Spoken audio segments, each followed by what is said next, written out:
Nah, di sana ketika mereka sudah mendatangi sesepuh tersebut, ia mengatakan bahwa proyek atau jembatan yang mereka bangun ini tidak akan lancar karena diganggu oleh hal-hal mistis. Katanya begitu. Nah, langsung dong, niat dan rencana jahat diatur oleh pemerintah Hindia Belanda. Menurut catatan sejarah, ada sekitar 2000 bayi yang dijual ke Rusia untuk dijadikan tumbal. Bayangin, 2000 bayi loh. Oke, halo, apa kabar? Selamat datang kembali di channel Hello Gulo. Ya, jadi pada video kali ini gua mau membahas tentang tumbal proyek. Berbicara tentang tumbal proyek nih, banyak banget nih di Indonesia yang menjadikan kata ini sebagai memes atau bahan olok-olokan remaja-remaja kayak tumbal proyek, tumbal proyek. Kalian tahu nggak sebenarnya fenomena tumbal proyek ini bukan fenomena yang lucu atau jadi bahan olok-olokan gitu ya, bahan tertawaan. Karena kenapa? Karena pada kenyataannya kejadian ini tuh real adanya dan kejadian ini benar-benar menjadi cerita yang turun-temurun dari zaman dulu ternyata. Jadi bukan hanya ada di masa sekarang ini. Nah, pada umumnya tumbal proyek atau tumbal itu adalah bentuknya itu makhluk hidup ya kan. Nah, kalau tumbal biasanya itu kayak hewan atau binatang kayak kambing, sapi, dan kerbau atau binatang-binatang yang lainnya. Tapi bagaimana jadinya nih jika yang menjadi tumbal itu adalah manusia? Nah, tumbal ini biasanya digunakan untuk meminta bantuan makhluk alam lain untuk bekerja sama dengan orang yang memberikan tumbal tersebut. Kemudian berbicara tentang tumbal proyek ini, itu tuh diisukan kalau misalkan perusahaan-perusahaan besar yang akan membuat sebuah proyek gitu ya, mereka menggunakan tumbal kayak contohnya untuk membuat gedung-gedung yang besar, jembatan, penggalian tanah, atau apapun itu membutuhkan tumbal. Dimana tumbalnya ini bukanlah hewan, melainkan manusia. Sebenarnya mungkin kalian bertanya-tanya, emang gunanya itu untuk apa? Nah, katanya tumbal ini digunakan agar membuat proyek tersebut itu menjadi kokoh lebih dari biasanya. Mereka itu percaya kalau ada seseorang yang ditumbalkan, maka bangunan yang mereka bangun itu akan dijaga oleh arwah dari tumbal tersebut. Dan nggak cuman itu, mereka tuh juga percaya kalau mereka menggunakan tumbal itu bangunan atau proyek yang mereka buat itu akan disukseskan dengan bantuan makhluk-makhluk gaib. Nah, balik lagi, kalau kita mendengar tumbal proyek itu mungkin bukan sekali dua kali ya, tapi sering banget dan banyak banget orang yang membicarakan tentang hal ini, terutama di Indonesia, di negara kita nih. Dan ternyata hal ini tuh sudah ada dari zaman dulu. Bahkan bukan hanya di Indonesia melainkan di negara-negara lain pun tumbal proyek ini tuh ada. Nah, cerita yang pertama ini kita awali dari cerita di Indonesia. Sebenarnya banyak banget isu yang tersebar mengenai adanya tumbal proyek ini. Dan katanya yang dijadikan tumbal itu paling tidak adalah anak kecil berumur 10 sampai 15 tahun. Tapi juga ada sih orang dewasa yang dijadikan tumbal untuk mensukseskan proyek pembangunan kayak jembatan, gedung, pembangunan rel kereta api, atau yang lainnya. Nah, salah satu mitos yang sangat terkenal di Indonesia nih, yaitu jembatan Cirahong. Jembatan Cirahong ini adalah sebuah jembatan penghubung rel kereta api antara Tasikmalaya dan Kabupaten Ciamis, tepatnya di Manonjaya, Tasikmalaya. Jembatan ini berdiri melintasi Sungai Citanduy dan menjadi sebuah jalur tetap bagi kereta api yang keluar dan menuju stasiun Manonjaya Operasi 2 Bandung. Nah, jembatan ini dibangun pertama kali pada tahun 1893 oleh perusahaan milik Hindia Belanda. Jembatan ini merupakan sebuah proyek kereta api jalur selatan Pulau Jawa.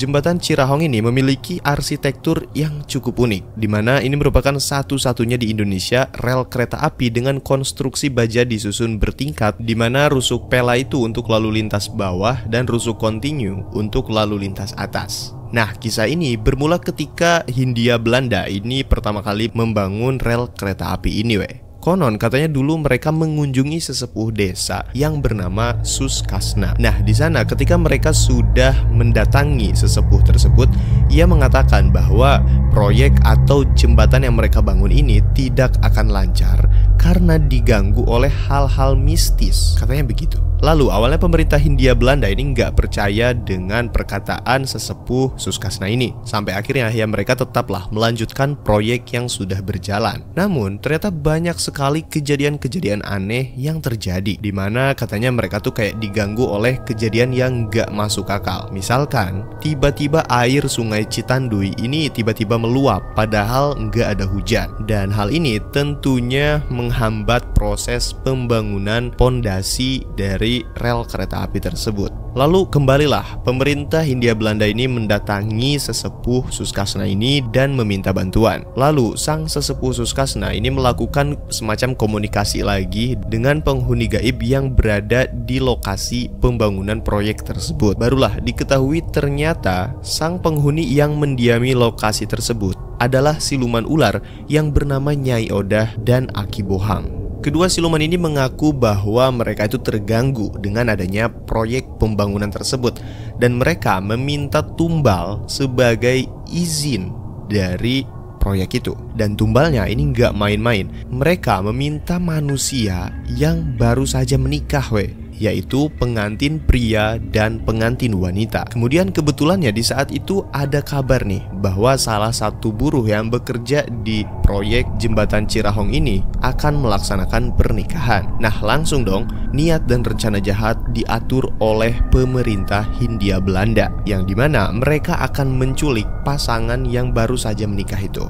Dan selesai melakukan akad nih, tiba-tiba ada centeng Belanda yang menjemput dua pengantin ini dan mengatakan jika pemimpin proyek di sana itu ingin bertemu dengan mereka dan akan memberikan hadiah. Ya, dua orang itu karena nggak tahu apa-apa, mereka nurut aja dan ikut dengan orang yang menjemputnya itu. Lalu sepasang pengantin ini dibawa ke lokasi pengecoran pondasi proyek. Di sana mereka kaget dong, karena ternyata sudah banyak sesajen yang ada di sana.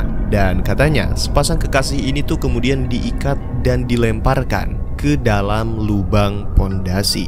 Lalu karena para pekerja di sana kan nggak ada yang tahu nih ya, tiba-tiba mereka tuh disuruh bekerja untuk lembur dan melakukan pengecoran pondasi tersebut selagi sungai tidak banjir.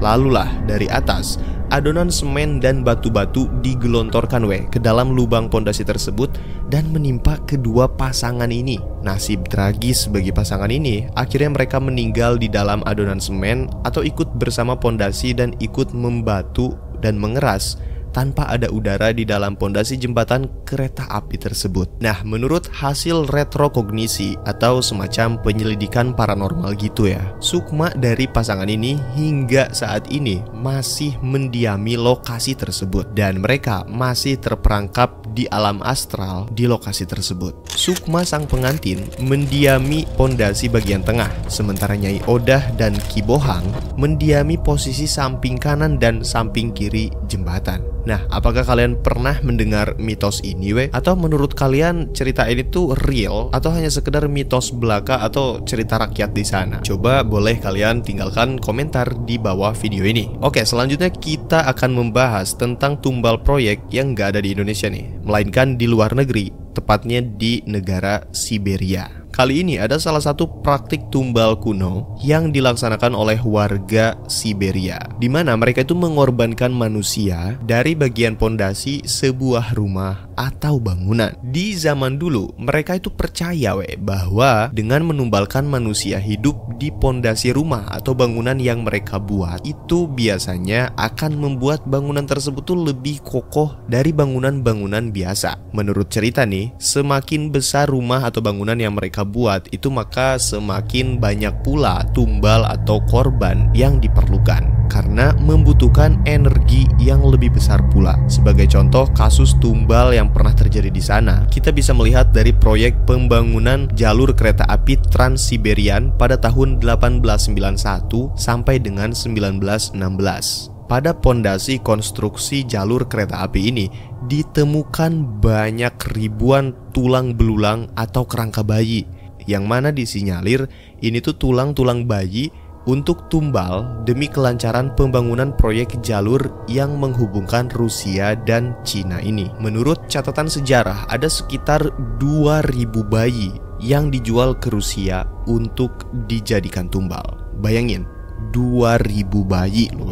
Bayi ini diperkirakan itu dijual oleh rakyat-rakyat miskin, lalu dibawa ke Rusia dan dikuburkan hidup-hidup di bagian pondasi rel kereta. Ini kayak ngeri banget sih kepercayaan orang-orang zaman dulu. Karena kalau kita telaah lagi ya, dengan semakin berkembangnya zaman gitu ya, era teknologi sekarang, itu kayak yang ngeri banget lah orang-orang yang melakukan hal-hal demikian.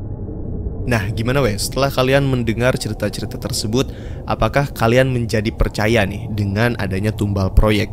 Atau kalian mungkin memiliki cerita kalian masing-masing? Kalau kalian memiliki pendapat lain, bisa tulis aja di kolom komentar. Terima kasih buat kalian yang sudah menonton video ini sampai habis. Jangan lupa like, komen, dan subscribe. Sampai jumpa di video selanjutnya. Bye-bye.